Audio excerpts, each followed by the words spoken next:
ओम शांति अव्यक्त समिज्ञை 20 जनवरी 2024।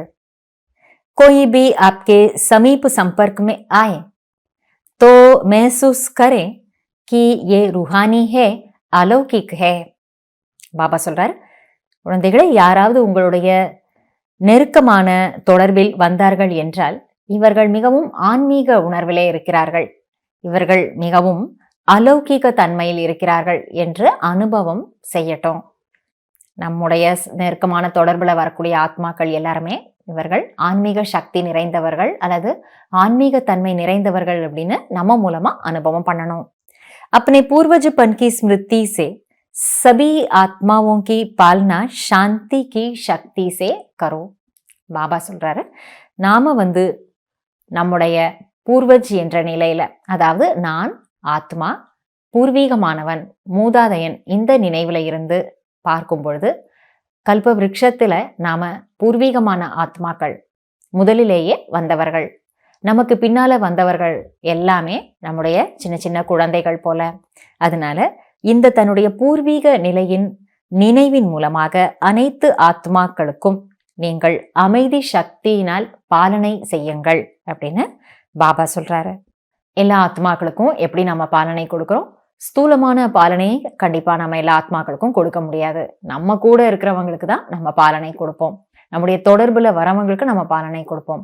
மற்ற ஆத்மாக்களுக்கெல்லாம் அமைதி சக்தியின் மூலமாக நம்ம மனசா சேவை செய்யறோம். இன்னைக்கு நமக்கு சொல்றாரு, தொடர்புல வரக்கூடிய ஆத்மாக்கள் நம்ம மூலமா ஆன்மீக உணர்வினுடைய அனுபவத்தை செய்யணும். ஆன்மீக சக்தியினுடைய அனுபவத்தை பண்ணணும்னா நான் ஒரு பூர்வீகமான ஆத்மா என்ற மூதாதையன் என்ற உணர்வுல இருந்துகிட்டு எல்லாரையும் நம்முடைய குழந்தைகளாக, அதாவது பாபாவின் குழந்தைகளாக பாவிச்சு அமைதி சக்தியின் மூலமா அவர்களை பாலனை பண்ணணும். आपका फर्ज है अशांति के वायुमंडल में आत्माओं को शांति का दान देकर उनमें शांति की सहन शक्ति की हिम्मत भरना. தங்கள் கடமையே என்ன என்றால், அசாந்தி நிறைந்த வாயுமண்டலத்தில் ஆத்மாக்களுக்கு அமைதியை தானமாக கொடுத்து அவர்களிடம் அமைதியினுடைய மற்றும் சகித்து கொள்ளும் சக்தியினுடைய அந்த தைரியத்தை நிரப்புவதாகும். நம்முடைய கடமை என்ன? அமைதியற்ற வாயுமண்டலத்துல, ஏனென்றால் அமைதியான வாயுமண்டலத்துல நாம போய் விசேஷமாக அமைதியை உருவாக்குறதுல எந்த விசேஷமும் இல்லை. அதுல அப்ப எதுல ஒரு சிறப்பு விஷயம் அடங்கி இருக்கு? அமைதி இழந்து எல்லாரும் இருக்கிறாங்க, துக்கத்துல தவிச்சுக்கிட்டு இருப்பாங்க, திண்டாடிக்கிட்டு இருப்பாங்க. அந்த அமைதியற்ற வாயு மண்டலத்திலே ஆத்மாக்களான நாம அமைதி சக்தியை தானமாக கொடுக்கணும். அந்த அமைதியையும் பொறுத்து கொள்ளும் சக்தியையும் தைரியத்தையும் ஆத்மாக்களிடம் நிரப்பணும். இந்த ஒரு சேவையை நாம பண்ணணும். இஸ்கேலியே, ஆனா இதுக்கு நாம எப்படி இருக்கணும்?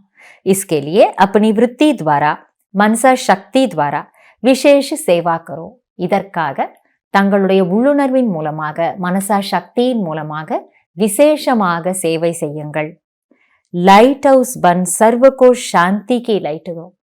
கலங்கரை விளக்கமாக, லைட் ஹவுஸாக ஆகி அனைவருக்கும் அமைதியின் ஒளியை கொடுங்கள். அமைதி என்பது எல்லாருக்குமே, இருட்டில் இருக்கின்ற எல்லாருக்குமே ஒரு ஒளியை கொடுக்கின்ற விஷயம். அதனால பாபா சொல்றாரு, அமைதி சக்தியினுடைய ஒளியை எல்லா ஆத்மாக்களுக்கும் நீங்க கொடுங்க. நீங்களே சுயம் லைட் ஹவுஸாக ஆகிடுங்கன்னு சொல்றார். அதனால இன்றைக்கு நாம நான் ஆத்மா லைட் ஹவுஸ், கலங்கரை விளக்கமாக இருந்து அனைத்து ஆத்மாக்களுக்கும் அமைதி தானத்தை செஞ்சுக்கிட்டு இருக்கேன் அப்படிங்கிறது ஒன்று பண்ணலாம். இரண்டாவது, நான் ஆத்மா பூர்வீகமானவன். கல்ப விருட்சத்திலே பாபா மூதாதையராக பாபா இறங்கி வந்திருக்கிறாரு, அது போல அவர் கூடையே வந்திருக்கின்ற ஆத்மா நான். மற்றவர்கள் எல்லோரும் என்னுடைய சின்ன சின்ன பேர குழந்தைகள், அது போல சின்னவங்க. சின்னவங்கன்னா அவர்களை நாம தவறாக பார்ப்பதோ நினைப்பதோ அந்த அர்த்தத்துல இல்லை. அவர்களை நாம அமைதி சக்தி கொடுத்து பராமரிக்கணும். அதனால நாம் இன்றைய நாள் முழுக்க நான் ஆத்மா பூர்வஜ், அதாவது பூர்வீகமானவன் என்ற ஸ்வமானத்திலையும் நான் ஆத்மா லைட் ஹவுஸ் ஆக இருந்து அனைத்து ஆத்மாக்களுக்கும் அமைதி தானம் செய்கின்றேன். இந்த ஸ்வமானத்தின் பயிற்சியை பண்ணி மனசா சேவை செய்வோம். நன்றி பாபா. ஓம் சாந்தி.